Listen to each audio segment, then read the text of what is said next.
ধর্মনগরের কদমতলা থানার অন্তর্গত ইছাই লালছড়া ৬ নম্বর ওয়ার্ডে রহস্যজনক এক ইলেকট্রনিক ডিভাইস উদ্ধারকে কেন্দ্র করেই চাঞ্চল্য ছড়িয়েছে। স্থানীয় সূত্রে জানা যায়, প্রথমে এলাকাবাসীর পক্ষ থেকে একটি ড্রোন পড়ে থাকার খবর দেওয়া হয়। তবে খবর পেয়ে দ্রুত ঘটনাস্থলে পুলিশ ও নিরাপত্তা বাহিনীর সদস্যরা উপস্থিত হয়ে দেখেন যে এটি ড্রোন নয়, বরং জিআরপিএস সিস্টেম সম্বলিত একটি ইলেকট্রনিক ডিভাইস। এই বিষয়ে উপস্থিত দায়িত্বপ্রাপ্ত কর্মকর্তা জানান যে প্রাথমিকভাবে ডিভাইসটির সঠিক কাজ সম্পর্কে নিশ্চিত হওয়া যায়নি। ধারণা করা হচ্ছে এটি সিগন্যালের কাজে ব্যবহৃত কোনো যন্ত্র হতে পারে।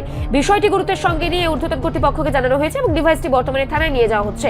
উচ্চপদস্থ কর্মকর্তাদের তদন্তের মাধ্যমে এই যন্ত্রটির উৎস এবং ব্যবহারের প্রকৃত উদ্দেশ্য জানা সম্ভব হবে বলে তিনি আশাবাদী করেন। কদমতলা থানাতে কল করছিল এই ইছাই লালছড়া ৬ নম্বর ওয়ার্ড থেকে একটা ড্রোন পড়ছে গুইয়া, কিন্তু ঘটনাস্থলে এসে দেখি একটা জিপিআরএস সিস্টেমের একটা ডিভাইস, ইলেকট্রনিক ডিভাইস পাওয়া গেছে।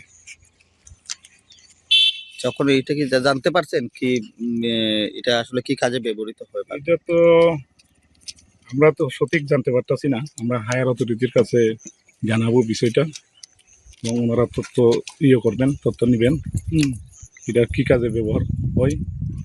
এটা হয়তো বা সিগন্যালের ক্ষেত্রে ব্যবহৃত হতে পারে এমন একটা ধারণা। এখন এটা কি করবেন? তখন তো আমরা থানাতে নিয়ে যাবো, এরপরে এই হায়ার অথরিটির কাছে জানাবো। রিপোর্ট সংবাদ প্রতীক্ষা।